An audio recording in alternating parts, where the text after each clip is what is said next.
পাথর কানতে কানতে নহর জারি কইরা দিল, আর তুমি আর আমি কপাল পোড়া মুসলমান হইয়া আমার মাওলারে চিনলাম না। আজকের এই জান্নাতি মজলিস মেলছে, আগামীকালকে মজলিস থাকবে। লক্ষ লক্ষ কোটি কোটি টাকা দিয়ে আনতে পারবে এই মজলিস? বলেন পারবে? বাদশাহ হারুন আর রশিদের জমানায় একটা পাগল ছিল। বাদশাহ হারুন আর রশিদের জমানায় একটা পাগল ছিল, বাহলুল পাগলা তার নাম। বাহলুল পাগলা নদীর ধারে যাইয়া, নদীর ধারে দেখবেন বালি থাকে, বালি, নরম বালি, আঁকা কি করে কি করে না, সুন্দর লাভ আঁকে, আবার কি মাইনাস প্লাস দিয়ে সুন্দর লেখে না, যুবকরা লেখে না, কথা বলেন না কা? বাদশাহ হারুন আর রশিদের জমানায় ওই বাহলুল পাগলা সুন্দর ভাবে ঘর আঁকে। আপনারা বুঝবেন আমি কি বুঝাইতেছি, আপনারা বুঝবেন, তো মনোযোগ দিয়ে কারে শুনুন। বাদশাহ হারুন আর রশিদের জমানায় বাহলুল পাগলা সুন্দর কইরা ঘর আঁকে। বাদশাহ হারুন আর রশিদ তার স্ত্রী জুবাইদাকে নিয়া ওই নদীর পাশে ঘুরতে গেছে, যাইয়া দেখতে আছে বাহলুল ঘর আঁকে, আর বলতেছে এই ঘরটা আমি বিক্রি করব। বাদশাহ হারুন আর রশিদ দেখিয়া বলতেছে ওর মাথা মনে হয় পাগল হইয়া গেছে, ও মনে হয় পাগল হইয়া গেছে, এই ঘর তো কোনো ব্যক্তি ক্রয় করবে না, কারণ আঁকা ঘর কেউ ক্রয় করতে চায় না। বাদশাহ হারুন আর রশিদ বলতেছে ও পাগল হইয়া গেছে। বাহলুল বলতেছে এই ঘর যে ক্রয় করবা, জান্নাতের মধ্যে একটা ঘর পাবা। বাদশাহ হারুন আর রশিদের স্ত্রী ছিল জুবাইদা, জুবাইদা ছিল আল্লাহর ওলি, জোরে বলেন আল্লাহু আকবার। জুবাইদার বুঝতে বেশি বাকি নাই। এবার জুবাইদা বলতেছে আমি ওই ঘরটাকে ক্রয় করব। বাদশাহ হারুন আর রশিদ বলতেছে তুমিও কি মাথা খারাপ হইয়া গেছে নাকি, তোমারও কি পাগল হইয়া গেছো নাকি, তুমিও আমার প্রাণের বিবি। বাদশাহ হারুন আর রশিদ যখন এই কথা বলল, তার স্ত্রী জুবাইদা ঘর ক্রয় করিয়া নিয়ে চলে আসলো। রাত্র যখন গভীর হইয়া যায়, বাদশাহ হারুন আর রশিদ ঘুমে বিভোর হইয়া গেছে, স্বপ্নে দেখতেছে কিয়ামত কায়েম হইয়া গেছে, কি এক অবস্থা শুরু হয়ে গেছে কিয়ামতের ময়দান। সমস্ত মানুষগুলা দৌড়াইতেছে, উল্টা পাল্টা করতেছে আর দৌড়াইতেছে। এমন এক অবস্থার ভিতরে বাদশাহ ঘুমের মধ্যে কিয়ামতের সেই স্বপ্ন দেখিয়া সব মানুষগুলো দৌড়াদৌড়ি ছুটাছুটি করতে আছে। বাদশাহ এবার দৌড়াইতেছে আর দেখতেছে, ঘুরতেছে। হঠাৎ করিয়া একটা দরজার সামনে লেখা দেখে জুবাইদা, সুন্দর করিয়া তার স্ত্রীর নাম লেখা। বাদশাহ হারুন আর রশিদ দৌড় দিয়া ওই দরজার সামনে যাইয়া দাঁড়াইছে। এবার ডাক দিয়া বলতেছে এটা আমার স্ত্রীর ঘর, এই ঘরে তো আমার স্ত্রীর নাম লেখা আছে। ও দারোয়ান, আমাকে একটু এই ঘরের ভিতরে ঢুকতে দাও, আমি একটু এই ঘরের মধ্যে যাই আশ্রয় নিতে চাই। ওই কিয়ামতের কঠিন আযাব আমি সহ্য করতে পারবো না। বাদশাহ এই কথা বলার পর দারোয়ান বলতেছে রে বাদশাহ, দুনিয়ায় স্ত্রীর পরিচয় চলে, ভাইয়ের পরিচয় চলে, বাবার পরিচয় চলে, দুনিয়ায় বন্ধুর পরিচয় চলে, ওই কিয়ামতের কঠিন ময়দানে স্ত্রীর পরিচয় চলবে না, ভাইয়ের পরিচয় চলবে না, বন্ধুর পরিচয় চলবে না। বাচ্চা তুমি যাও যাও, এখন তোমার স্ত্রীর পরিচয় চলবে না।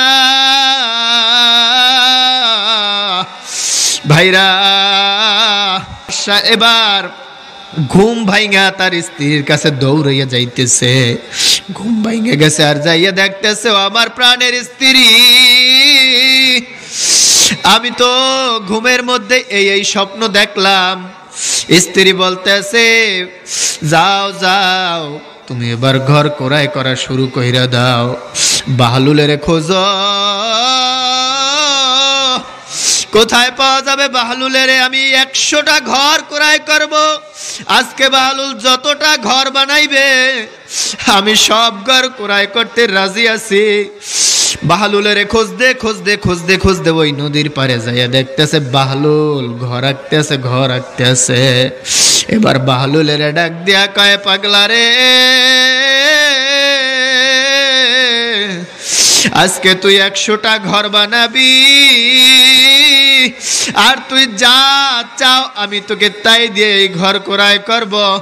ভাইরা বাদশার এবার বাহলুল ডাক দিয়া বলতেছে, বাচ্চা রে,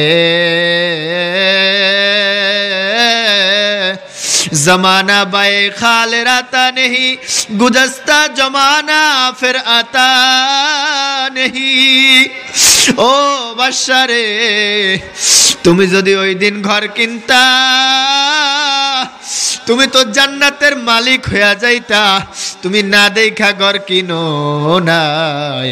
আজকে তুমি জ্বরের পাগল হইছো, ঘুমের ঘরে জান্নাতে ঘর দেখা তুমি ঘর ক্রয় করতে আসছো রে বাচ্চা। আজকে তো আর ওই দিনটা ফিরিয়া আসবে না যেই দিনটা আমার আগামীকালকে ছিল। বলেন ফিরিয়া আসবে কি আসবে না? জীবনে হাজারো হাজারো দিন কাটায়া দিলা। ও আমার বন্ধু, ও আমার পর্দার অন্তরালের মা, ও ধাওয়াবাসী, ও আমার যুবকেরা, ও আমার বৃদ্ধ বাবাজিরা, আজকের এই রাত্রটা তোমার আমার জিন্দেগির শেষ রাত্র হইয়া যাইতে পারে কি পারে না? জোরে আওয়াজ দিয়া বলেন, পারে কি পারে না? তোমার আমার জিন্দেগির শেষ রাত হইয়া যাইতে পারে। আল্লাহ পাক রব্বুল আলামিন ইচ্ছা করলে আগামী বছর এই মাহফিল চলবে, তুমি আর আমি থাকবো না। আজকে এই মাহফিলের জান্নাতের মজলিস মিশাইছে। তোমাদের হাতে ধরিয়া বলিয়া গেলাম, পায়ে ধরিয়া বলিয়া গেলাম, এই মজলিসে যদি বসতে পারো, আমার মাওলা বলে, বান্দা তুই কত গুনাহ করছো, আয় আয় আমি মালিকের দরবারে ফিরিয়া। তুই কি পাহাড় পরিমাণ গুনাহ করছো? আমি মালিক তো তোর গুনাহ মাফ করতে রাজি আছি। আয় আয় আয়, তুই কি কোরআনের ঘোষণা শোনো নাই? আমি মাওলা তো তোকে ডাকি, কুলিয়া ইবাদিয়াল্লাযীনা আসরাফু আলা আনফুসিহিম লা তাকনাতু মির রাহমাতিল্লাহ ইন্নাল্লাহা ইয়াগফিরুয যুনুবা জামিআ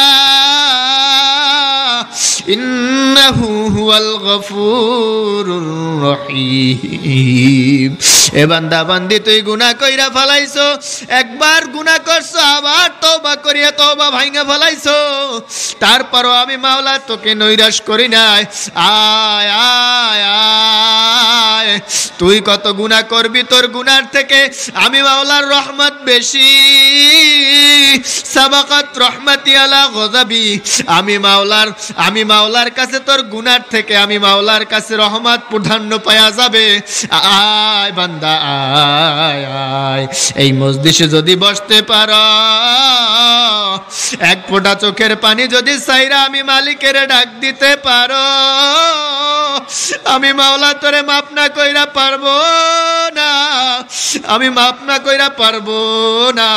ভাইরা আমার মাওলার ভয়ে পাথর কানতে কানতে নহর জারি কইরা দিল, আর তুমি আর আমি কপাল পোড়া মুসলমান হইয়া আমার মাওলারে চিনলাম না। দুনিয়ার সব ভোগ করতেছো তুমি। আসমান আল্লাহ বানাইলো তোমার জন্য, জমিন আল্লাহ বানাইলো তোমার জন্য, কত রকমের ফল তুমি খাইতেছো দুনিয়ায়। একটা মাছের ভিতরে 4 রকমের স্বাদ আমার মাওলাই দিয়া রাখছে। মাথার মধ্যে একটা স্বাদ, আবার মাছের মধ্যে একটা স্বাদ, লেঞ্জার ভিতরে একটা স্বাদ দিয়া রাখলো, আবার ডিমের মধ্যে একটা স্বাদ দিয়া রাখলো। ওই মাওলারে বলিয়া আজকে তুই কোথায় গেলি? ওই মাওলাকে ভালোবাসো না, ওই মাওলাকে ডাকো না। আমার মাওলায় বলে, বান্দা আয় আয়, আমি মাওলার রহমত তোরে সব সময় ডাকি আয় বান্দা, একটা পাথর যদি কান্না করতে করতে নহর জারি কইরা দিতে পারে। ভাইরা মুসা আলাইহিস সালাতু ওয়াস সালামের জমানার একটা পাথর, পয়গম্বর মুসা আলাইহিস সালাতু ওয়াস সালাম যখন রাস্তা দিয়া হাইটা যাইতেছিল, হঠাৎ করে দেখতেছে গুনগুন করিয়া বাচ্চাদের নাই কে যেন কান্না করে।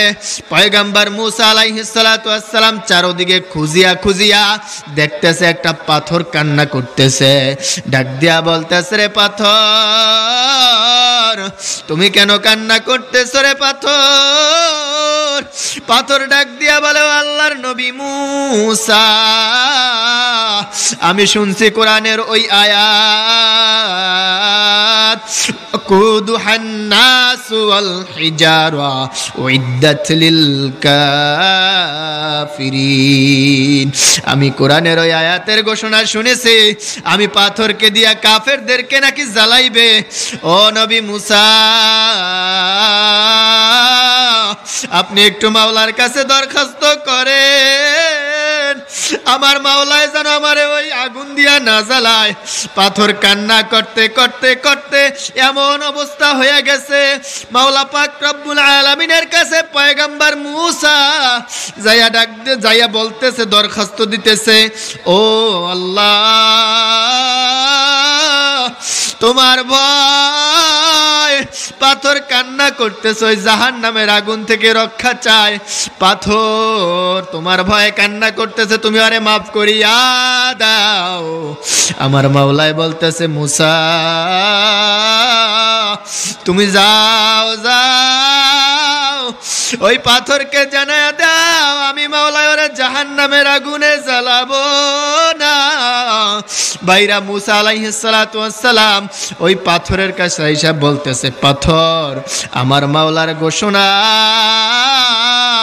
তোমার দ্বারা আর জাহান্নামের আগুন জ্বালাবে না।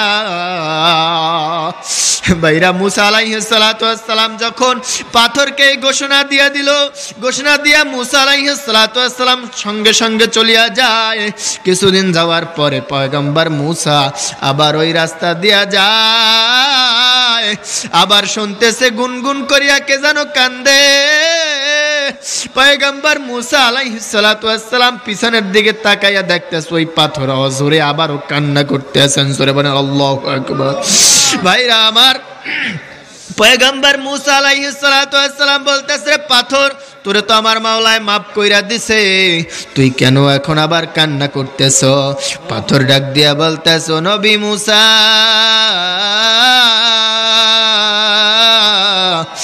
যেই কান্নার বিনিময়ে আমার মাওলায় আমারে মাফ কইরা দিল, ওই কান্নার বিনিময়ে আমার মাওলায় আমারে মাফ কইরা দিল। আজ যদি আমি কান্না বন্ধ কইরা দেই, আমার মাওলায় রাগ করিয়া কান্না আবার আমার দিয়া জাহান্নামের আগুন জ্বালায়। ভাইরা দেখেন, পাথর হইয়াও আমার মাওলারে ভুলে নাই। আমার মাওলার আযাব বড় কঠিন। ভাইরা কত গুনাহ করছেন, আমার মাওলায় বলে তুই কত গুনাহ করবি, তার থেকে আমি রহমত বেশি। নেক কাজ করার জন্য দুনিয়ায় আসছি, দুনিয়ায় আজ আসি কাল থাকবো না, এটাই চিরদিক, এটাই চিরন কথা। দুনিয়া আমার ভাই ছিল, আজকে নাই, একদিন আমিও থাকবো না, আপনিও একদিন থাকবেন না। দুনিয়ায় নেক কাম করার জন্য আসছি।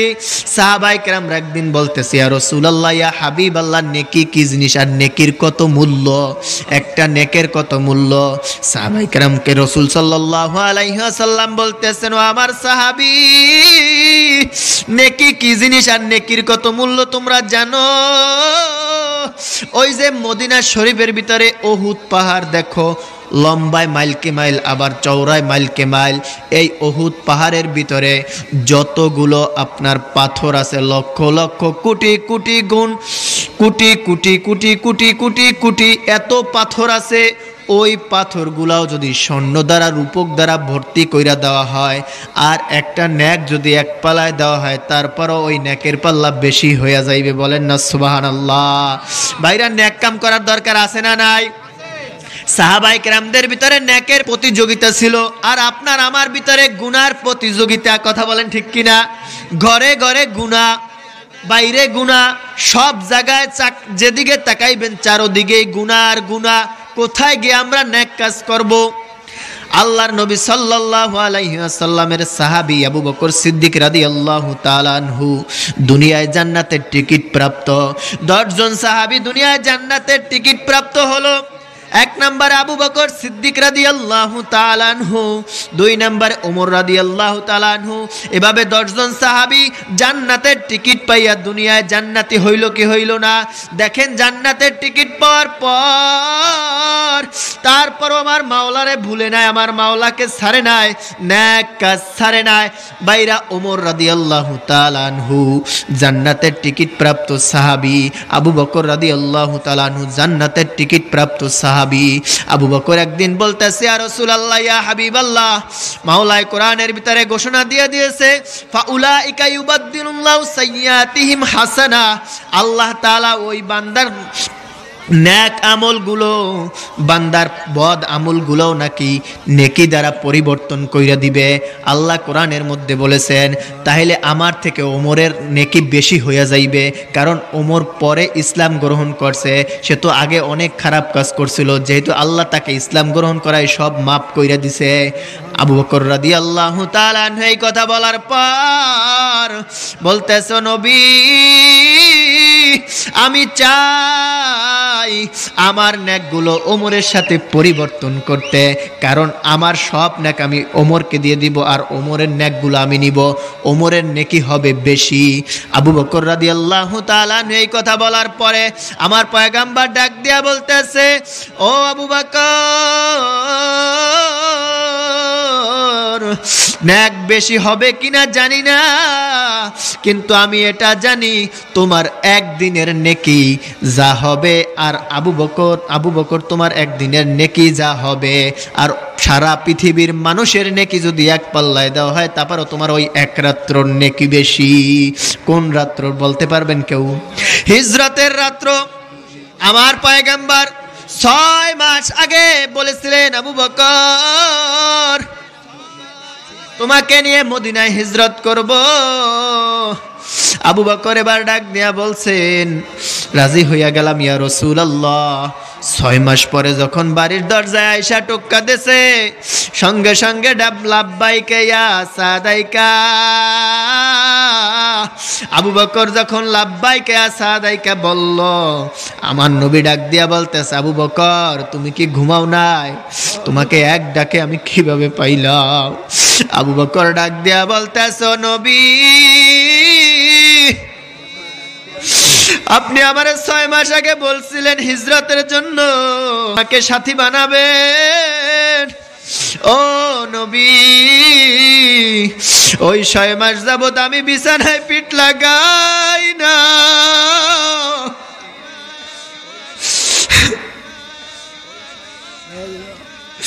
আমি আবু বকর শুধু বিছানায় পিঠ লাগাই না, নবী, তা না, সওয়ারির জন্য যে 2টা বোরাক রাখছিলাম গো নবী, ওই উট 2টাও আপনার দিকে, আপনার পথের দিকে তাকায়া তাকায়া থাকে। কখন জানি আপনার আমার নবী আয়েশা হাজির হয়, না জানি নবী ঘুমে দেইকা কষ্ট পায়। বাইরে এত পরিমাণ সাহাবায়ে কেরাম নবীকে ভালোবাসতো। আবু বকর এবার ডাক দিয়া বলতেছেন, নবী, হিজরত শুরু হয়ে গেল, কাফেররা আমার নবীকে খুঁজতেছে, এমন একটা পর্যায় হয়ে গেল, ওই গুহার ভিতরে গুহার ভিতরে নবীকে নিয়ে ঢুকবে। আবু বকর বলতেছে, নবী,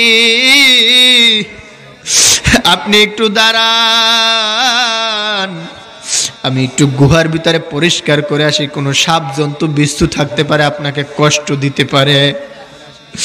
ভাইরা, আমার নবীকে কষ্ট দিবে কোনো পশু পাখি না, না, না, জঙ্গলার বাঘ আমার নবীর জন্য বড় পাগল ছিল। ওই নবীকে তুমি আমি চিনলাম না।